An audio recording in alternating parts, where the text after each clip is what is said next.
merciful. All praise due to Allah. We praise Him. We seek His help. We seek His forgiveness. And we seek refuge in Allah from the evil within ourselves and our evil deeds. O Allah guides, there is no one to misguide Him. O Allah misguides, no one can bring you back to the straight path again. I testify that there is no God and no other deity worthy of worship except for Allah. Muhammad sallallahu alaihi wasallam is His prophet and His messenger.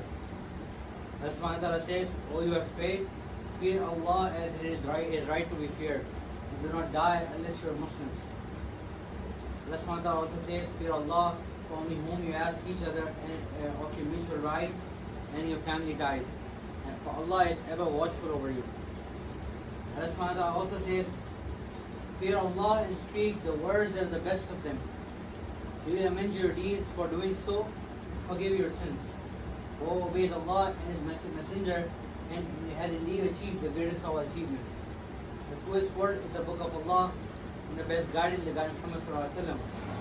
The most evil matters are those that are newly invented. For every newly invented matter is innovation. Every innovation is misguidance. And every misguidance is hellfire. So to see the last few khutbahs, except for the last few times, we talked about the importance of one of the lessons that we learned is from Surah Al-Araf. Allah subhanahu wa ta'ala gave us exact tactics of how devil is going to attack us, how shaitan is going to attack us. And we all know about the story of Adam alayhi salam and how we came into existence, how shaitan became jealous of us and how he was thrown out of Allah's company. But while he was exiting, one of the first thing he asked Allah subhanahu wa ta'ala, and he mentioned again, all is mentioned in Surah Al-Araf, verses 10 to 18 is the entire conversation between him and Allah. And Allah subhanahu wa ta'ala recorded this conversation so that till the day of judgment, we will have no excuses of how to get away from that from shaitan, and how he's going to attack us, and how do we separate ourselves from our whispers that we have built in, that Allah subhanahu wa ta'ala by design kept in us, and how shaitan whispers and shaitan will know exactly what's within us, he's going to manipulate us. So one of the first things that he mentioned that's part of today's khutbah is he asked for time. And while he was asking for time from Allah subhanahu wa ta'ala, he knew exactly that time is not that long. You see, shaitan's problem was not the existence of God. He was within the company of God. And he was one of the servants of Allah as a jinn. His problem was not recognizing recognition of God as God. His problem was jealousy. And I did entire two khutbahs just from the perspective of comparison, arrogance, and how he wants to take us down along with him. And he has the same mentality. He keeps the same tactics for us to do with each other. That's how he attacks us. So we could be jealous of someone based on that person having more than us. And we could become more arrogant about how is that person who was below me, he went ahead of me. That's the first quick summary of that, the first two that I did. And now, a reminder before I go dive into the tactical shaitan, he knew exactly that time, from the time he was Adam and Son being sent down on this earth, till the day of judgment is not much time actually. So for us, what he puts in our head, that we got a lot of time. We got time, and it's okay. I'm young, I'll start doing that tomorrow. That's one thing that Shaitan wants to do. So that's one thing that I skipped of the importance of time, because he knew exactly that he don't have a lot of time. But within the time he has, he'll make sure that we are comfortable. If we don't push our limits, realizing that we don't have much time as well. You know, think about this way. I mentioned this entire in Surah Al-Araf as well. When you go deeper into the following passages, there will be a discussion where we are collected together. We will be collected together by Allah, and Allah is going to ask us, who are you going to worship when you're going to go down this earth? So we have been in the company of Allah. We have been in the company of Allah before. And we did testify that Allah, we are going to only worship you. Yes. Of course, Bala, that the word. Of course we're going to worship you, Allah. How are we going to forget that? So we have come down this earth which have forgotten promise. Most of us. And in psychology, it's called infantile amnesia. From the ages of 1 to 5, and I'm sure no one remembers coming out of their mother's womb until 5 years old, whatever happened, they forget it. Sometimes they recognize that it's so traumatic, the incident coming down from the womb to this earth, and by the few years of pain and a child is like all over the place. It's too much fun, and the things that they witness, they psychologists put together that trauma is so much that they forget about that. That's called infantile amnesia. And we do have tendencies in our adult childhood as well to forget some of the past traumatic memories. That's also possible. That's why people have this thing that when they get bored, they don't remember stuff. But that's biological stuff. That's a separate topic. But here's the thing. That we don't remember whatever happened in the few years, actually centuries. We were created by Allah as soul. We remember all of that. And it's part of Allah's test that Allah didn't have to put this in the Quran that we were in His company before. He didn't have to, but He made sure He puts it in the Quran itself. Why? So that you do kind of like have resemblance. And I mentioned this in Octopus Bad, there are some people that you need to instantly connect with. Why? And you say, man, I've seen you from somewhere. I think I know you from somewhere. Even though you might have not met that person. You resemble so much. That's because we recognize each other's soul from top. From the time we had company from top. And then there's some souls that we don't recognize in this world, so that when we meet, we just like hate each other. It could be cousins, it could be, and then we have fighting tendencies, it could be friends, co-workers and whatnot. So the reason why I mentioned this, a little tangent of the way, is because Shaitan mentioned that he knew exactly when have that much time. But think of it this way, that the time that we have on this earth is very little from the time we will have after we die and before we die. Think of our ancestors who passed away 2,000, 1,500 years ago. Yet, when Quran records this phenomena, when they'll be awakened from their grave, they'll say, I think I slept a night or two. Right? So that time we spend in this earth is way too little. In comparison to the time we burned, did not exist. Imagine people, recorded history millions of years ago of humans' existence and whatnot. From that time, we are not here in this earth. And after we die, we don't know when the day of judgment will come. We don't know that. But at the end, those people who died centuries ago, when they are risen from their grave, they'll say that maybe I just spent 1 or 2 days sleeping and that's it. Think of the phenomena, we could be recite Surah Kahf every week. When the people, the Ashab al-Kahf, the people of the cave, when they woke up, they slept for 300 some years. That's mentioned in the Quran, in Surah Kahf itself. And there it says that we slept 2-3 days. That's it. So the time Shaitan exactly knows in the ultimate existence of so many centuries and so many thousand millions of years, the time he has is very little. Yet he makes us deliberate to the fact that we got a lot of time. So now I'm going to head to the part where he exactly says that then I will come, that's ayah number 17, then I will come at them from before them and from behind them and from the right and from the left. He's going to come in front of us He's going to come from the back, he's going to come from the side, right side, and come from the left.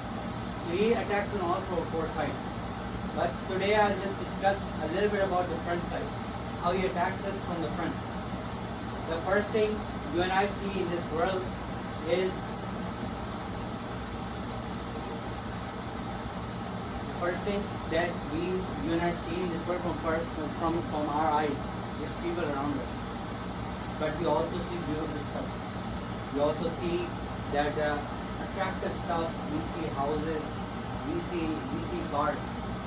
And Shaitan, what he does is he's gonna attack us from desire for these things.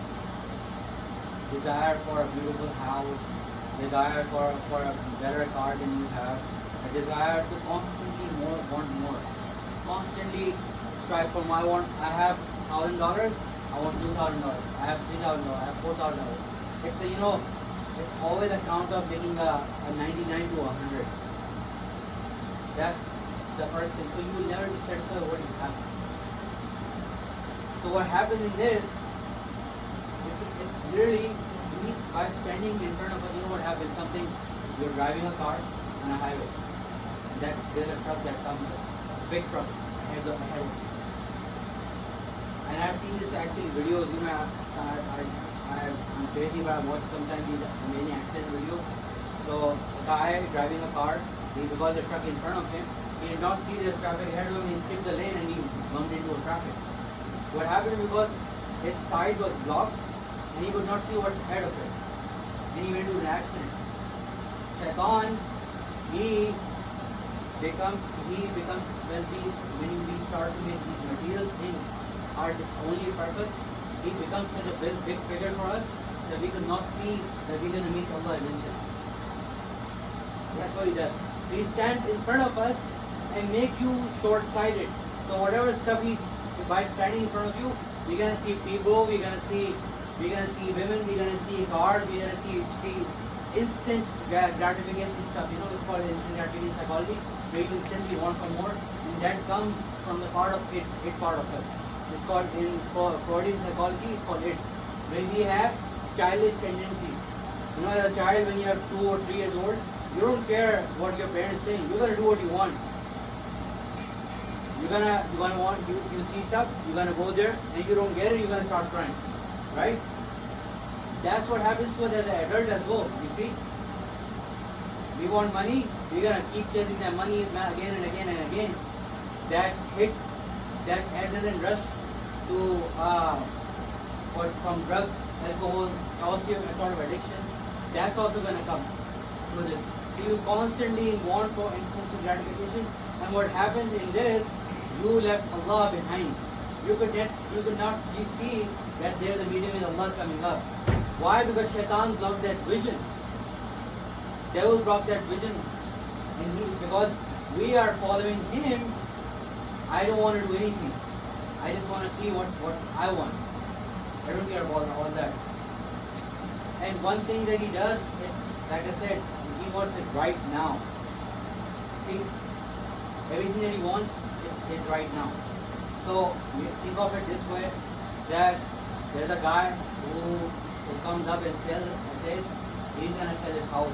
Okay, it's a nice house, he shows the picture, but not.